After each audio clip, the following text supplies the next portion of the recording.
Assad. My name is Radical Rick. I'm a good friend of Jamie's. I was just popping in before today's video to let you guys know that Jamie is still on tour. The Just Okay tour is in full swing. The second leg kicks off January 28th. Also, Jamie's husband Nick started a YouTube channel and he's making some really good videos about guitar. If you guys have any interest in guitar, go check out Nick's channel. Also, if everybody could stop asking questions about why I'm in the background of videos, I just want to be here because I enjoy the process of making videos, so leave me alone, alright? Quit asking if I'm a human head, because obviously I am. Oh, oops. Sorry, Radical Rick. Oh! I'm Jimmy Fritch. I need all you dozens of viewers out there to just tell me how you like this, alright? Welcome to the show. James Bond, George Clooney, Oprah Winfrey, Jamie French. What is it that all of these hot icons have in common? Well, I'll tell you what it is, friends. All of these people, all of the aforementioned people, they exhibit something called coolness and social grace, okay? In fact, these icons are so cool that any awkward interactions that they do have can only be attributed to somebody else who is not them. For example, if I have an awkward interaction with somebody like I did with my neighbor this morning, whom I accidentally cut off when he was trying to ask me if we needed help plowing the driveway, it of course was his fault. The same goes for all of the weird interactions with every single person who was at the party I attended last weekend. It's them, it's not me. I'm just kidding. I'm super awkward. We're all awkward, okay? We are collectively all awkward in 2025. It is a rite of passage at this point. Look how I have to hold this microphone because my good one's like not working right now. I don't even know how to hold a mic. We are all socially awkward, especially since the pandemic, which is why it is so strange and bizarre to me that within the last year or so, it has suddenly become very popular to watch extremely uncomfortable and awkward interviews on the internet. Interviews such as this one that you've probably seen. What do you know? That you're a musician. But that's why I'm interviewing you today, so I can get to know you. So I'm a musician. Mm-hmm. What the f that mean? Make magic or something? What is musician? I think you're confusing that. Yeah, I'm not no musician. I make music. I make music. And that's not all I do. I make music, I act. I'm a TV star too, a young mogul. Just really quick, I think you're confusing. I'm not confusing nothing because you don't know. You thought that all I was a magician or whatever the f you said. See, that's what I think you think I said. No, I said musician, not magician. I don't think, baby, I don't think. What is that? That's ghetto. I don't think. I know. So you think. I didn't say magician, Suki. I said musician. And I think you are a musician. No, baby, I do music. So you, just really quick, for the record, could you say you don't think you're a musician? I'm not none of that. But then after that, you just said I do music. Yeah, I do music. So, in other words, you're a musician. No, I'm not. Okay. See what I mean, you guys? As awkward dweebs ourselves, do we really want to see our own shortcomings reflected back at us in the glimpses we see of celebrities? Can I be your friend? Of course you could be my friend, sweetie. Thank you. I won a contest. I can't watch it. This is becoming a thing, you guys, and I kind of feel like, personally, I'm going to say what everyone's thinking. I feel like everybody's pretending to like it, but nobody actually likes it. Mic drop, all right? I don't like watching awkward interviews, okay? It's the same reason I don't like watching Seinfeld. It doesn't mean I don't think the show's funny. It doesn't mean I don't think that the writing was good, but here's the thing. It's too relatable, okay? When I watch Seinfeld, all I see is Jerry Seinfeld being this like neurodivergent, people-pleasing introvert who is always getting his boundaries crossed by other people around him. And I don't like that because it's too relatable. I'm not entertained by watching someone else experience the things that I don't like about my own life, okay? So why, pray tell, would I watch a bunch of interviews where two people sit there making excessive eye contact in very loud, awkward silence? Who would like that? Because in my opinion, awkward silence is worse than death. Why do you guys think that if there's an awkward silence in like a movie I'm reviewing or something, I always add blink sound effects or crickets or those fish from SpongeBob? It's because I can't stand the silence. So why is this a thing now, you may ask? It's a real question. It's a real question I've been asking myself every time, I'm scrolling through Twitter or something and I see clips of Bobbi Althoff. Is that how you pronounce her name? Bobbi Althoff. That's amazing. Every time I scroll past clips of her or the chicken shop date girl or any of those people, I'm asking myself, why has this become popular on social media? I found this article on a website called Folio Weekly. Folio reminds me of cornholio. She kind of talks about like how this type of content is popping off, and at the end she says, with the rise of the awkward interview and its admiration, I feel my inner child mending its strained relationship with awkwardness. Instead of feeling a duty to abide by social cues and laws, I feel equipped to fumble a norm or violate a taboo like these exemplary comedic trailblazers. At 19, I finally found a comfortable enough space to do so. Okay, I get what she's saying. She's basically saying like people like Bobbi Althoff and Amelia, the chicken shop date girl, they have made her comfortable being awkward. And I get that. But I can't express the same sentiment. Although I wish I could. I really wish I could. I wish I could sit in silence and that I wasn't so viscerally upset watching interactions like this. What's one... I mean... Like, what's my Yeah. Oh God, my eyes! I have to turn away for the rest of the video. So friends, today I want you to cringe along with me as we take this journey, meeting all the main characters of this new genre. But you know what you definitely won't and never would cringe at? How amazing your hair will look after trying out today's lovely sponsor. Be right back. And now a word from our sponsors.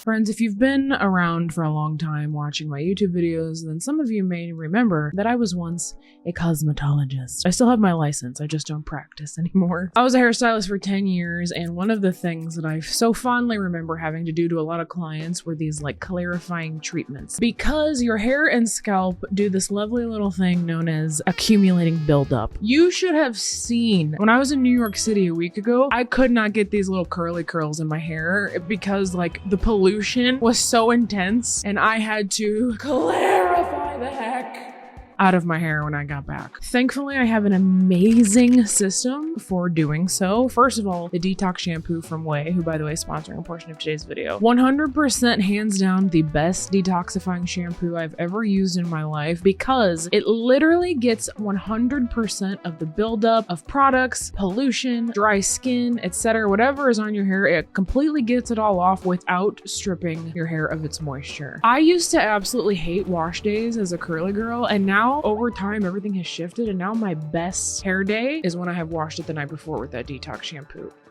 Chef's kiss, incredible. Also, Way makes a scalp and body scrub that I haven't actually used on my scalp, but I used it on my body.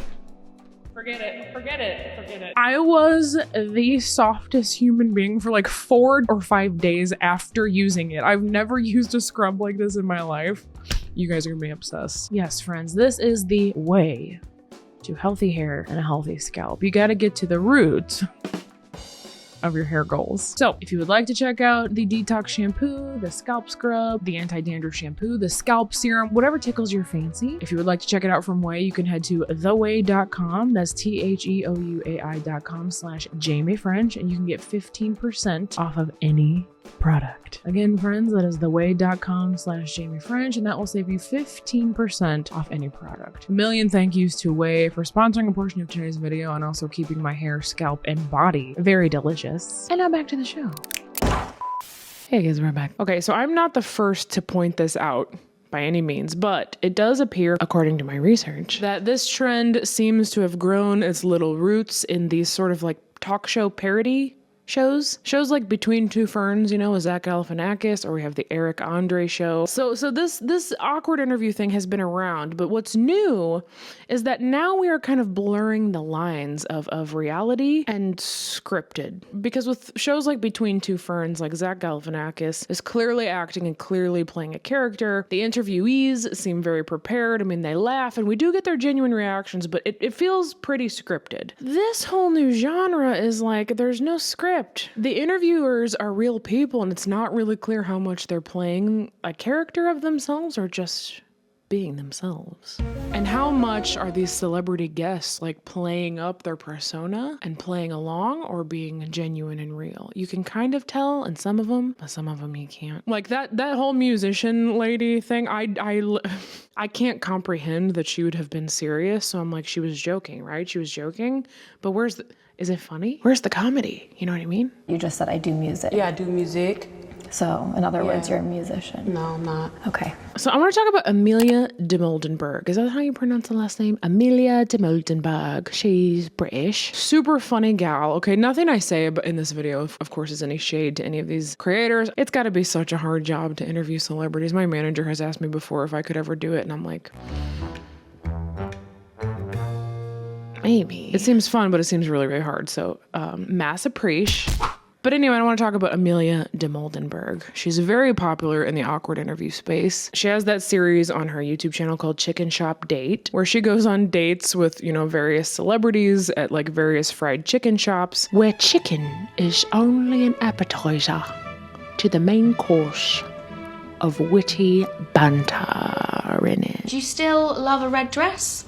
Of course, and you know, I see that you're, of course, wearing a red dress. It's just pure coincidence. Looking through my wardrobe and I thought, whoa, look at that red dress. Exactly. Red dress. Was that it? What is it? Red dress. I need a little more throat. Red dress. Red dress. It's almost like you're not saying the dress. Red dress. Yeah. I can't watch it. I physically can't watch it. But yet it's also awesome and funny. And it looks quite a bit like the interactions I have with my friends, my guy friends especially. But that doesn't mean I want to see it played back to me. You know what I'm saying? What's the quickest way to your heart? Don't try to get to my heart. I think it's like I just like girls that don't like me. I hate you. Yeah. Turns me on. Love it. And then once they're interested, Hate it. yeah. Sounds about right. I was just in St. Bart's with Drake and like 150 supermodels in it. Confused me even more. Cool. First of all, I like that he actually said in it. Isn't it? Because hilarious. Again, that one wasn't that bad. That one wasn't that bad. But they get worse, okay? You cook. No. Is that a problem? I can do other things. I can make a dragon with my hands, like that. See, that's a dragon. So, I can do that. So. Are you always like this? Yeah. Okay. You guys, what do I do? How do I cope? Should I just rock back and forth to cope? You know what this reminds me of? This is why I'm so stressed out, okay? Like I said, I have a fear of the awkward, and last year I did my first stand-up comedy show, okay? I'm kind of breaking into the stand-up comedy thing. And a criticism I got from my manager after my first show was that I did not allow the audience to laugh, which means I delivered my joke, I got the punchline, the audience laughed, and I was kind of like moving on into the next bit really quickly. And she's like, no, you have to let that linger. Let them laugh all the way until they stop laughing until you tell the next joke. And I was like,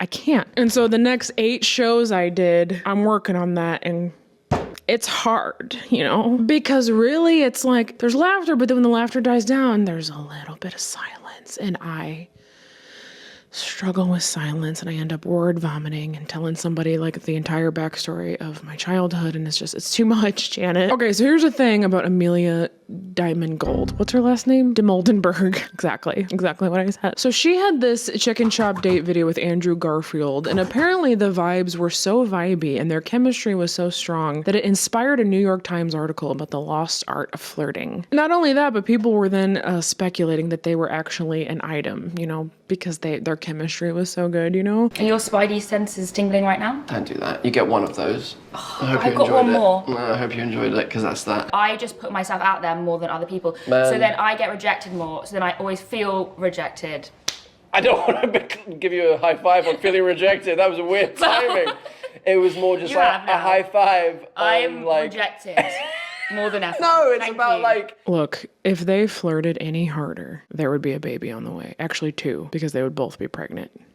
Honestly, I thought watching like the gold medal match of flirting would be more cringe, but it was less I want to stab my own eyeballs out than I anticipated. You know what I mean? Maybe I'm becoming a fan of this. Maybe I just like love, I guess. I love to live, laugh, love. I like the top comment, which honestly should be the only comment. It says, now kiss.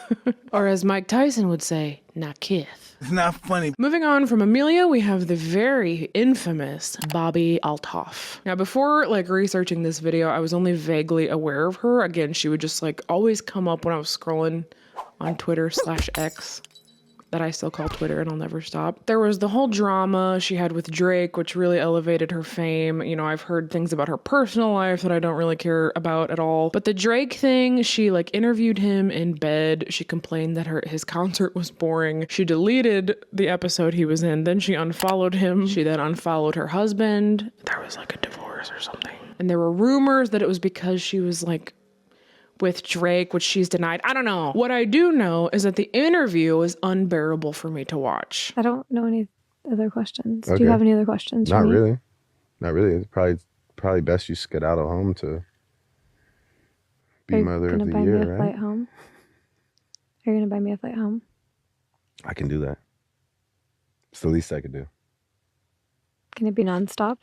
Nonstop. Was that like a... Was that like the song? No. What song? The Drake song, Nonstop.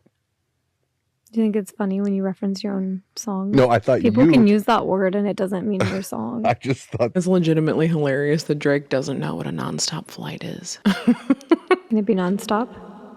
Nonstop. Was that like the song? But like, I didn't get it. I didn't understand what I was looking at. That's another thing that throws me off about this awkward interview genre is like, what are we doing here? My brain doesn't quite process it. Like even that Andrew Garfield interview with Amelia, I could see that there was chemistry, but I didn't understand what they were talking about. What am I missing? I got Asperger's. So everything I had seen of Bobbi was always her playing this like fish out of water, almost like playing dumb, like brainless, personalityless person, which like some moments is funny, but then other times it was kind of annoying. I couldn't figure it out. I have to start doing what? Chat some patois.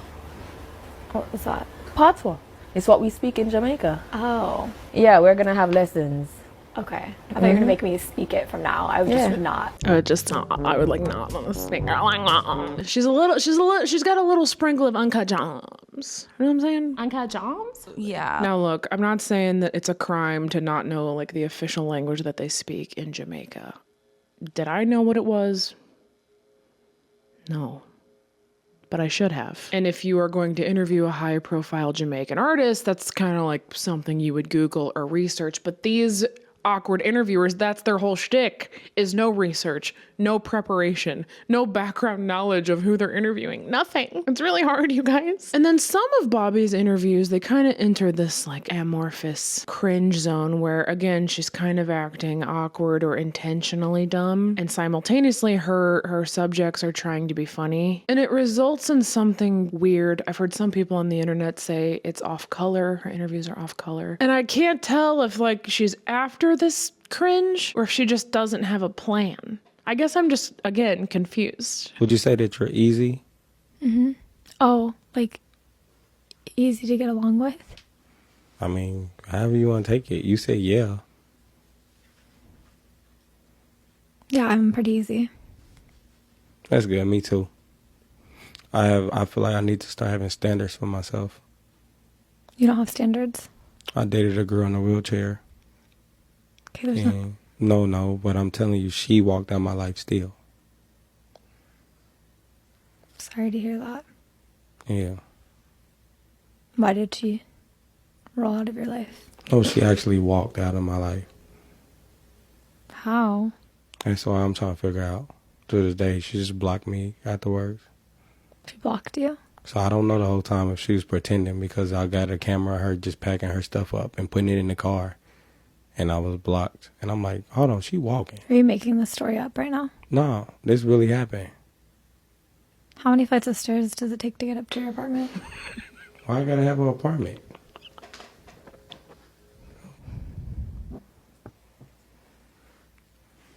Can you open this for me? Oh, I'm stuck on an apartment. Why I gotta have an apartment? We got houses. Nice ones. I actually did laugh at that interview. But also like what is happening? You know what I mean? Like the long pause and the will you open my water bottle for me? It hurts me inside. It hurts me. I'm crying. Okay, I think I'm starting to get this because I've laughed pretty hard at the last two clips, but I also still hate it. So there's a Reddit thread I found called like, am I the only one who doesn't think Bobbi Althoff's funny? I was perusing through the comments. A lot of people are agreeing with the original poster. This one here though, she's trying too hard to be Aubrey Plaza. See, I don't know. I don't like comparisons like that, okay? I don't like the whole copycat culture thing. I have a whole video on copycat culture. I feel like that's a little bit silly to say because multiple people can be awkward and have awkward personalities, you know? And honestly, after watching her more and doing some more research for this video, I did find some great moments, okay, that you wouldn't get in traditional interviews where the interviewer was super prepared and professional. Like this clip of her and Wiz Khalifa where they geek out over seeing their reflection in a spoon. It's actually super funny. And again, would not have happened otherwise if they were overly professional. You look at yourself in the spoon, you'll be upside down, but on this side, you're right side up. For real? Yeah, look. Why is that? I don't know. Did you learn that on TikTok? I just learned that right now. Why is that happening? Wait, I think you just discovered some shit. Does that happen with every spoon? Just that one. You got a magic spoon. No, is that... Why is that? Is it because it's like going in and then I'm not sure. Out? Oh, you know what it is? It's probably because it's one reflective thing, right? So if you have a mirror and you're looking at it from one side, you can't see both sides up at the right side. You're gonna witness some type of rendering in what you're seeing. And see, these are the moments I like. It goes a little bit smoother when she's like just in the moment being normal instead of like playing the character of the overly dumb damsel. You know what I mean? Wait, you guys, oh my God, she interviews JoJo Siwa. This is gonna be like the Super Bowl of awkward. I am equally thrilled and terrified to watch. How old are you? Me, I'm 21. You're 21? Yeah. Oh, you're so young. I'm a baby still. When was your birthday? May 19th. I just turned 21. Oh my God. Do you drink now? Do I what? Do you drink now? So, I don't drink. There's this person named Radical Rick. Radical Rick drinks. I don't know who it is, but all of a sudden Radical Rick is like, I want to play, and... Is that your alter ego? That is my drunk alter ego. Okay, you know what's weird about this interview with JoJo Siwa is that JoJo, for the first time that I have ever seen, is actually the one who appears to be nervous and awkward. Like Bobbi's just like, yeah, how old are you? Are you like, do you drink? And JoJo like can't keep still. She's like, well, I don't really drink, but like my alter ego, Radical Rick, she drinks. That was a fire JoJo impersonation, dude. It's weird too when like one of Bobbi's guests laughs or tries to make a joke and she's just like she doesn't give the courtesy laugh. She's just like, oh, can't watch. Let's try with just not the song. All right. It's just gonna be a little more boring. No, it'll be fun because I'm learning. Oh my God, this is so aggressive. Many of you might know why I actually love this clip so much. It's because I actually made a hilarious edit of JoJo Siwa doing the guilty pleasure dance. And I think it got like 35 million views on Instagram. And what really kills me the most is that you guys keep sending it to me, not knowing that I'm the one that made it. Which is really, it shows our connection, right? You saw something, you didn't know I made it, you thought of me, and you sent it to me, and it's full circle. And we have an incredible bond. But anyway, let's watch.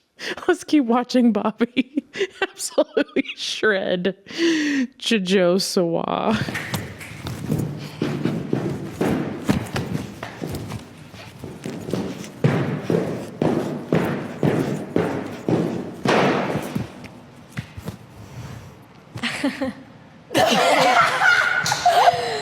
That felt like something I've seen. Yeah, you probably saw my hilarious edit with shoe squeaks and fart sound effects. When you're in Japan and there's those people dressed up like the sumo wrestlers and they're just like jumping around. Yeah. Like, that's what it reminded me of. So friends, like everybody else on the internet, Bobbi Althoff is at her funniest when she's roasting JoJo Siwa. I love the, oh my God, this is so aggressive. Oh my God, this is so aggressive. I'm really sad she didn't comment on this move. That's a sick move, dude. Where were we? Now, the rest of my script, I'm supposed to be covering Kirsty Flaw, but here's the thing. I already talked about her in my Blake Lively video. And you know, everybody, that one's not, that one doesn't count. Okay, that one doesn't count. Because it was a zillion years ago, and it's not part of the awkward interview genre, but there is an interview she did with Anne Hathaway that did make me want to claw my own eyes out. Take a look. So I was going to ask you to do the first question in singing. Can I sing it to you and you can sing back the answer? Well, I won't be doing that, but you're more than welcome to sing. Okay, that was about as comfortable as a corset. That's, again, though, this doesn't really fit the genre of the awkward interview genre. That was just Anne Hathaway having a bad day. This comment says, I mean, these were personal questions and weren't anything to do with the film. Just because she's famous doesn't mean she has to answer personal questions. What? It was to do with the film, right? She said, did anything ever happen that was awkward on set? So were there any awkward moments like this on the set because you had to sing and not talk? So it turns out Anne Hathaway actually saw this video that Kirsty Flaw posted. She sent her a personal apology and explained that she was going through something at the time. There's a fine line, you know, between calling out bad behavior and using an awkward interview to like cancel someone for sport. Okay. But to Kirsty Flaw's credit, she did give me my favorite celebrity question and answer segment of all time. Do you feel that love was more passionate back then, or people would sacrifice more for love than we do today? No. No? No. Do you remember your first crush? No. You don't? Okay. Thank you very much. Thank you very much. Thank you. It was nice. Owie. All right, you guys, I think if we cringe at these interviews anymore, our faces might get stuck like this. Should that be my thumbnail face? Before I go, I want to leave you with this final thought from the Cornholio article I read earlier. It says, much of Dimoldenberg and Althoff's social media prowess comes from their awkward characters' ability to unravel a celebrity's persona on screen and render them completely unfamous. Both are strictly anti-talk show. Seemingly no prepared questions, no extensive promotional talk, and no traditionally laugh-out-loud jokes that sustain a superficial entertainment identity. Okay, you know what? Yes, I'm on board. I started this video hating awkward interviews and now I'm obsessed with them. I have been delivered from the hate of awkward silence and awkward interviews. What do you guys think about this genre? Obviously, the end goal to all of these videos is to hear what is your perspective on this topic. Let me know in the comments section down below, and come see me on tour if you want to see me struggle to let my audience laugh at my stand-up. I love you all. Thanks so much for watching. Don't forget to check out Nick's channel if you have any interest, and I will see you in the next awkward video. Peace out! Ooh.